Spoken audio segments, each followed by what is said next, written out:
Bienvenue sur votre chaîne préférée Akhbar al-Bled de Hassan Atlemsen.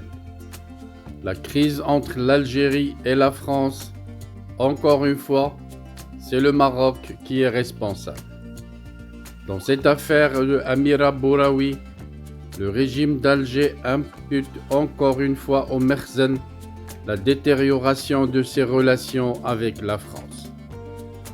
Alors que la junte au pouvoir en Algérie est toujours sonnée par la maestria de l'aide apportée par les autorités françaises depuis la Tunisie à la militante Amira Bouraoui, la très officielle agence d'information algérienne APS n'a pas trouvé mieux que d'en accuser solennellement le Maroc, le top de la paranoïa.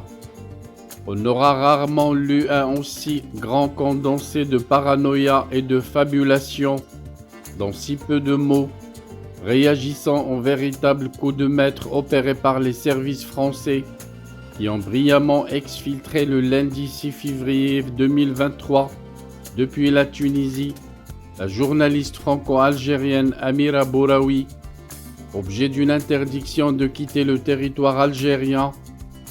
APS a fait fort, alors qu'il s'agit d'une affaire purement franco-algérienne. La très officielle agence d'information tenue à un minimum de rigueur et de retenue s'est lâchée contre le Maroc.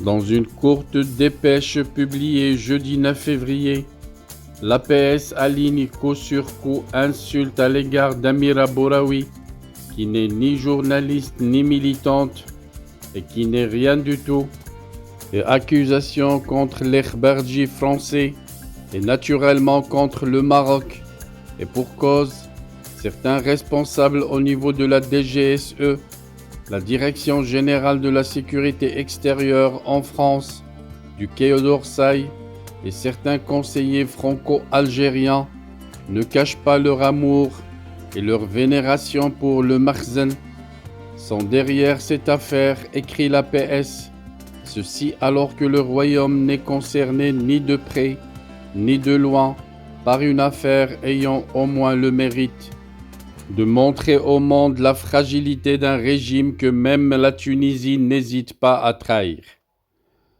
Toujours dans le style fort de café, l'APS compare une simple, bien qu'ingénieuse exfiltration d'une ressortissante française au débarquement de la baie des Cochons, soit la tentative d'invasion militaire de Cuba par des exilés cubains, soutenus par les États-Unis en 1961, et de sonner partant la fin de la parenthèse enchantée entre Paris et Alger.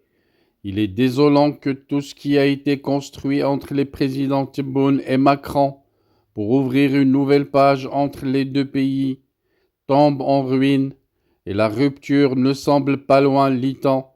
C'était trop intense pour durer, serait-on tenté de commenter. Les faits confortent le chagrin algérien et la junte opère, comme elle seule sait le faire, une radicale marche arrière sur tous les récents efforts de rapprochement entre les deux pays. On retiendra, comme on peut le lire dans un article d'Africa Intelligence, que le patron des services de renseignement algérien Mhenad Jebbar a annulé une rencontre avec son homologue français Bernard Aimier, patron de la DGSE française, qui devait avoir lieu jeudi à Paris. Le même jour, l'ambassadeur d'Algérie en France, Saïd Moussi, s'est envolé pour Alger, puisque rappelé la veille pour consultation, également incertaine, la visite d'État que devrait faire le président Abdelmjid Tebboune en mai. Alger souhaite désormais suspendre sa coopération militaire et économique avec la France, nous apprend Africa Intelligence. Pour commencer, l'annulation du comité mixte algéro-français de coopération économique qui était programmé le 16 février. Même chose pour la visite en France du président de patronat algérien CREA, qui devait finaliser ce premier trimestre 2023 un accord avec le MEDEF, des projets économiques et militaires majeurs comme l'attribution aux Français Total Énergie de nouveaux champs pétroliers et gaziers, sans compromis. Même chose pour les négociations concernant l'exploitation du minerai stratégique par des groupes français.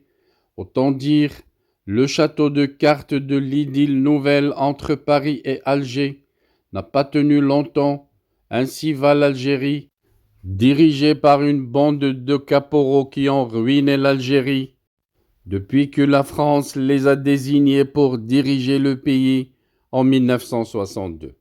Je voudrais vous informer que nous venons de créer sur Akhbar al-Bled 2 chaînes annexes. La première dite Al-Jazair bi'Oyoun Maghribiyah, l'Algérie aux yeux des voisins, qu'on a créée pour sensibiliser le public arabisant, un public très large sur Akhbar al-Bled à qui on voudrait faire plaisir en abordant des sujets d'actualité avec la langue qu'ils comprennent. La deuxième chaîne dite Izli Amazir Morocco pour faire connaître la chanson Amazir, commune aux deux cultures, la culture marocaine et la culture algérienne. Je vous demande donc de vous abonner à ces 2 chaînes et de les soutenir. La première traitera beaucoup de sujets en arabe sur l'Algérie, sur le Maghreb, et la deuxième qui diffusera des chansons, de très belles chansons amazigh, la chanson amazigh que nous aimons tous, y compris moi. Soutenez donc ces 2 chaînes, écoutez-les, et restez branchés sur Akhbar al-Bled de Hassan à Tlemcen, la chaîne principale qui sera quotidienne.